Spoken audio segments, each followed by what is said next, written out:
It's 8:23. Welcome back in. If you tuned in a week ago today, we talked about the month of March being National Sleep Month and sleep apnea. We know so many of you deal with it. How many times do you wake up in the middle of the night? Today, we're diving into those who routinely wake up in the middle of their full night's rest. Dr. Akudo Anokwute is back again to talk about what it means for your health and your sleep quality.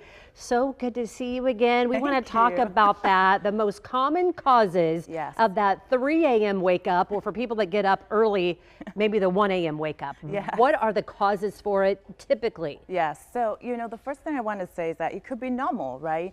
And so that's the first place to start. It could be nothing. This is really what differentiates sleep from death, right? Those nighttime awakenings, what we call arousals, they're common in the sleep architecture. It could also be due to sleep disruptions. If you have light problems, or there's noise, there are pets in the room, other things going on that have been waking you up. It could be also serious things like sleep disorders. We're talking about sleep apnea, insomnia. It could be circadian rhythm problems. It could be alcohol use, substances, smoking.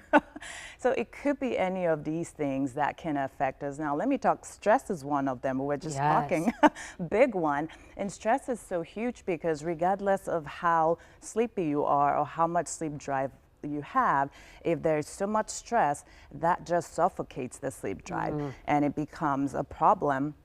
You're waking up in the middle of the night, you're thinking about those thoughts, you have a big project coming up. I can tell you how many times I've woken up, because we have these big exams that we have to write.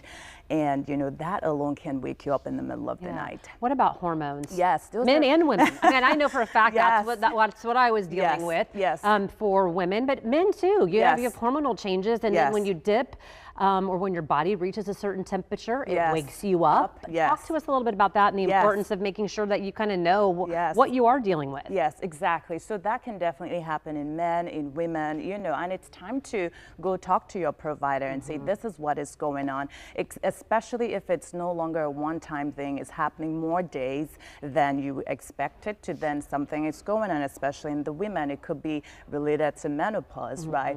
And so having your provider look into your hormones to see if everything is going well is okay. Now, sometimes it could be from sleep disorders too, so that should definitely not go unchecked.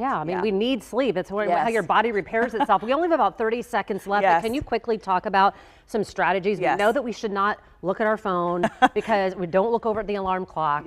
What though can we do if we have that racing mind and we're like, oh, what do you think is a good idea to do? So for the racing thoughts, the first thing is to make sure you have a wind down time, right?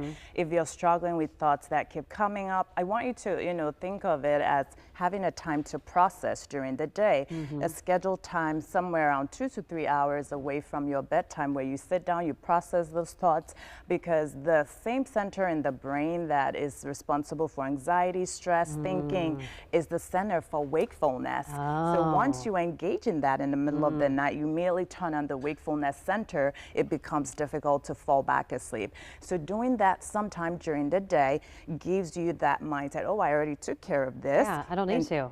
Exactly. I don't need to do that anymore. And you have that scheduled time next time tomorrow, and that can help you fall back asleep. Love it. Thank you so much. I do know too what's helped me. You can't eat 3 hours before bedtime. That helps. Don't drink a lot of water 2 hours before bedtime so you don't have other reasons to wake you up. Good to see you.